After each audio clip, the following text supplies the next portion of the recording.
Ladies and gentlemen, Jimmy Kimmel yet again melts down in the most illogical and irrational way.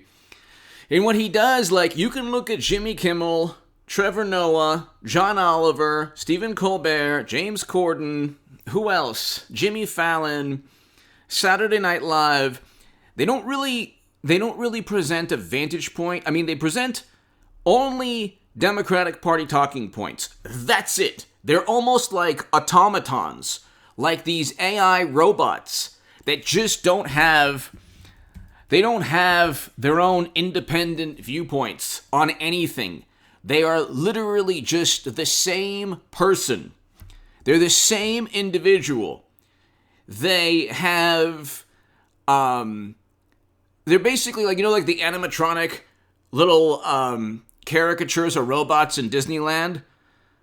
They're the same type of entity. You have a Democratic Party talking point, which is really only disparaging and demeaning and insulting President Trump.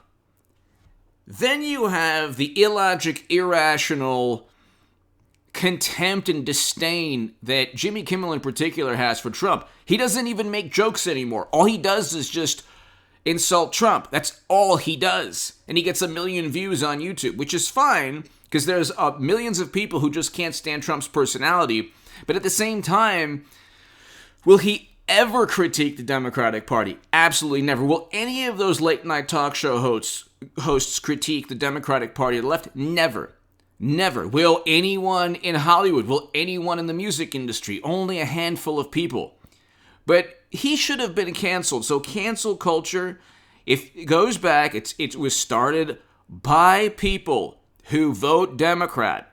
It could be the far left. I mean, it's just basically overly sensitive hypocrites who want to erase people from history, cancel them out of existence, boycott their advertisers. So they went after Sean Hannity. So the past 4 years, they went after Sean Hannity. See, this, like, conservatives don't do this, generally. You can say, oh, they did it here and there, and Trump did it there. Generally, conservatives or Republicans or Trump supporters don't care what you think, what you say, what you've said 10 years ago, your viewpoint on healthcare, whatever it is. They just don't care what you think or say about anything. It is Democrats who basically, like, they're the moral police of this generation. And it's like Twitter. This is a phenomenon on Twitter where they utilize words to marginalize people with different viewpoints. And they utilize whatever indiscretion. It could be a difference in viewpoint. It could be an opposition to a certain vantage point, whatever. They'll say your vantage point is linked to what a despot or authoritarian or supremacy, or they won't directly address you. What they'll say is you represent, or they'll say you said a really offensive thing 10 years ago. You should not work anymore. Your advertisers should leave you. You should no longer be on the air. You should no longer be making money and feeding your family. This is a phenomenon that started by the Democratic Party. Okay?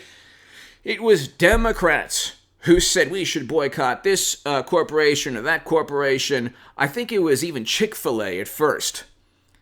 So they're the ones, I remember a while back it was Chick-fil-A, and then it was a bunch of corporate. They went after Tucker Carlson, they went after Sean Hannity, they went after Laura Ingraham. So they went after the advertisers of Fox News pundits. Of course, they would never go after the advertisers of an MSNBC journalist who had very, very offensive statements that she wrote that she then blamed on Russia. But hit subscribe to this channel right now. Share this segment everywhere because it's important. You can go to hagoodman.com to read my writing in The Hill, The Huffington Post, Salon, The Jerusalem Post, The Federalist, The Times of Israel, The Roanoke Times, The Daily Caller, other publications, and you could see my debates as well. Instead of actually forming an argument, what they do is they say, your words are offensive, your words help prop up, or they're dog whistles, or they embolden really horrible people, and therefore you should be deplatformed, you shouldn't work, your advertisers should leave you. And they do this all the time. Then when Trump fights back, and here's where Jimmy Kimmel is a hypocrite. And he's never given, have you ever seen Jimmy Kimmel in a debate with anyone? Okay? He would get steamrolled. He doesn't have the facts on his side. He only has a vantage point that he really can't defend. Or he couldn't defend this vantage point if you were to say, okay, well, wait a second now. Do you really think that people should be judged by their past tweets or jokes? Because if that's the case, Jimmy Kimmel should have been canceled a long time ago. He was at the Man Show. He performed in blackface. He made really offensive remarks or jokes pertaining to women. And so Jimmy Kimmel gets away with it. And maybe he apologized, who knows? But his apology was accepted. The apology of conservatives or supporters of President Trump, if they happen to say something offensive or do something offensive, that's never accepted. There's no empathy given. That's what cancel culture is about. But you have these articles. It's the hypocrisy of utilizing a person's past words against them while at the same time giving empathy to people who have made the same types of remarks on your political side of the spectrum. But here you look, and it's like Jimmy Kimmel, he does this all the time. It's like every day he just focuses on Trump. The Daily Beast, Jimmy Kimmel exposes king of cancel culture, Donald Trump. No, he's not the king of cancel. No, he's not. He's simply saying if you want to play that game, there's 74 million Americans. There's 74 million Americans who, if you want to galvanize, see, Democrats don't really have an actual logical vantage point in a whole lot of things. Everybody is just, a supremacist, a prejudiced person, anyone who disagrees with them. So Tucker Carlson is an example of them of what despots in years past, everything is hyperbole on the left. You can't. They don't just simply say Trump was a Republican that they disagreed with. Oh my God, he's a despot, an authoritarian, a tyrant. I don't know many. You have to be ignorant of history to think that Trump, who signed prison reform legislation, the First Step Act, and on May 1st, 2021, negotiated a deal to remove Americans from our longest-running military conflict. You would have to be completely clueless about history to say that this man was an authoritarian. His actions are the opposite of what an authoritarian does. And his words, if you compare them to what Joe Biden has stated or Hillary Clinton, are like either the same or not as egregious. Okay? Twitter became a shield for Democrats to circumvent responsibility for their words, their actions, their crime bills. You ask Jimmy Kimmel what he thinks of President Obama and Biden and Clinton's NATO intervention that destroyed a country in Libya, turned it into a failed state where human beings are being bought and sold. Ask him what he thinks of that. He won't give you an answer. The man doesn't know. He doesn't really have an educated vantage point. He simply has a script that coincides with what the script that Stephen Colbert and James Corden and Jimmy Fallon and Trevor Noah and John Oliver and what all these, they're the same people. So it's not an example of hypocrisy. What do you expect Trump to do and Republicans to do? Just simply say, okay, you can boycott us, you can try to disparage us and demean us and make us seem like the most horrible people, go after our advertisers, try to deplatform people, but we won't do anything in return. We won't reciprocate. We won't act in a reciprocal manner. What does Jimmy Kimmel expect? That Trump and people who support President Trump should just accept everything? Like every single attempt at taking advertisers, at marginalizing people, at tarnishing people's reputations. What was it like? It's like, so when Major League Baseball, here's an example. When Major League Baseball doesn't even wait for a court ruling, doesn't even wait for a decision from a Supreme Court or a federal court saying that the Georgia voting law was unconstitutional. And when Major League Baseball decides simply that they are going to take a moral vantage point, and they're going to say that, you know what, we're going to remove the All-Star game from Georgia, and you're removing hundreds of millions of dollars or tens of millions, hundreds of millions of dollars in revenue for the state of Georgia, for those people in this in the city in which it would have been held in. So that is yet another attempt by CEOs that try to adopt Democratic Party talking points to simply say, okay, well, we're going to hit you in the pocketbook.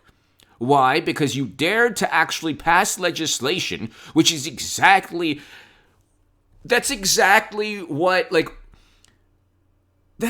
they were saying Trump was trying to do, intimidate Raffensperger and Kemp. Then when Kemp and Raffensperger and Republicans in Georgia actually go through the state legislature and sign legislation, no, that's not good enough. We're going to intimidate you by moving the All-Star game, and Coca-Cola and Delta and every other company is going to say, okay, well, this is wrong and immoral and it suppresses people. It doesn't suppress anyone. If anything, the Washington Post stated it expanded voting, but it addressed pandemic-related reforms or pandemic-related protocols that were quickly implemented because of science and safety without any thought of how they could be utilized by either party. Simply saying, well, there's no evidence that it was utilized by Democrats. Yes, but it still could. A lot of these protocols, pandemic-related protocols, could be utilized even by Republicans to gain an advantage. Don't you want to prevent that from taking place? Because Slate and the New York Times had articles years back when Republicans in Florida were taking advantage of loopholes with certain protocols that were similar to the pandemic-related reforms, especially with the drop boxes. So Republicans were taking advantage as well. But it's like, here, Jimmy Kimmel brutally mocks Trump's post-presidency, Daily Beast. Jimmy Kimmel exposes the king of cancel culture. It's like the same article over and over again. Jimmy Kimmel, Trump's April Fool's Day prank. It's like their whole lives revolve around how can you insult Trump?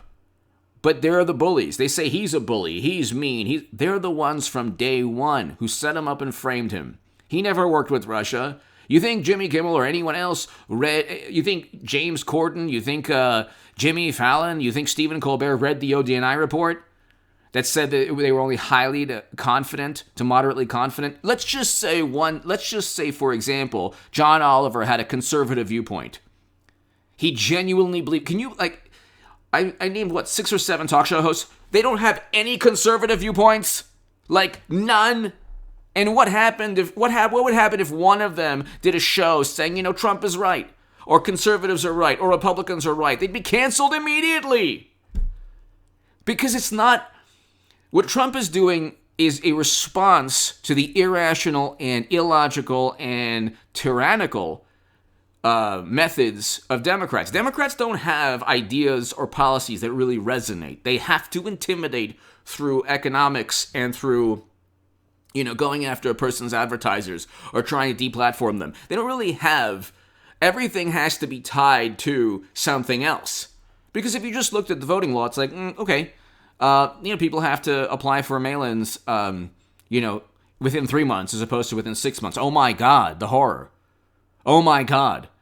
Oh, that you have to show ID and prove you live in an address to get a mail-in. But oh my goodness, that's so horrible. That's not suppression. It's simply an added step, and you could still vote. What's the problem there?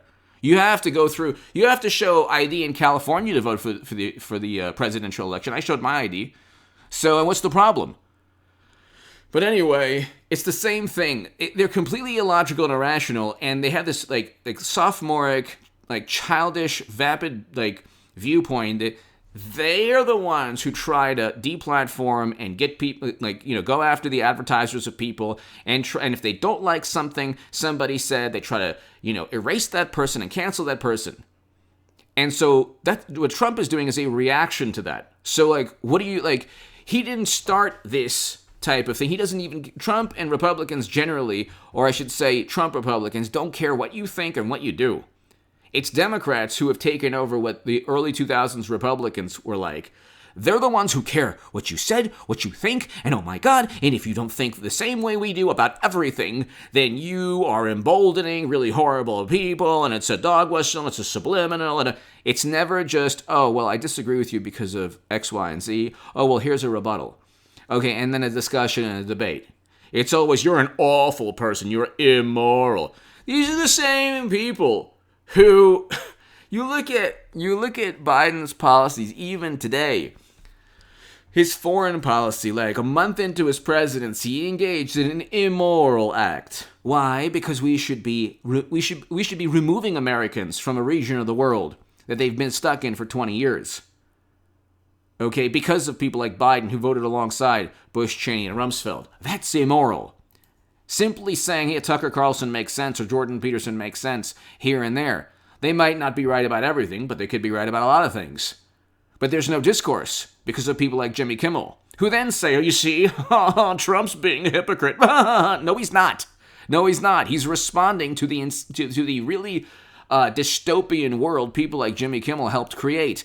And people, the same talk show hosts that should have been canceled a long time ago. So there's the disingenuous and duplicitous and hypocritical part of cancel culture.